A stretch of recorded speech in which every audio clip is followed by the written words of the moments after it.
Let's find the components of a vector. We'll use a bit of trig and algebra to find the values of the x and y components. Suppose that we are given a vector with magnitude v equals 12.0 meters and a direction of theta equals 36.0 degrees. We are asked to find the x and y components, vx and vy. To get ourselves started, it's always a good idea to draw a sketch. First, draw the x and y axes. Next, estimate the angle theta, then sketch the vector to the approximate size. The sketch doesn't have to be perfect, but it is helpful to draw things approximately to scale. Now draw in the vector components. It is helpful to sketch in lines back to each of the axes. This gives us an idea of how long each unit vector is. Remember, the x component vx is parallel to the x-axis. The y component vy is parallel to the y-axis.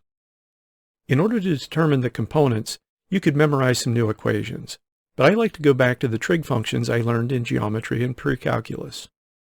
The basic idea here is to use the sine and cosine functions to find the sides of a triangle. Let's shade in a right triangle that includes the angle theta and the vector v. It should sit along the x-axis. Notice that the lengths of the x component and y component are the legs of this right triangle. The vector v is the hypotenuse.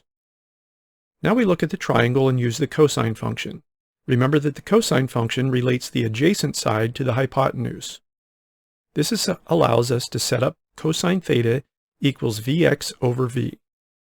We can then look at the other side of the triangle and see that vy is the opposite side. It sits across from the angle theta. This gives us a second equation, sine theta equals vy over v. This was the hard part of the setup. Now you just apply some algebra, put in our numbers, and find the components. Let's start with the cosine function. You solve this for vx by multiplying both sides by v. This gives vx equals v cosine theta. The equation is now solved for vx, so you can plug in your numbers. This gives vx equals 12.0 meters times cosine of 36 degrees. Note that I put the units in with the numbers. This helps me avoid mistakes.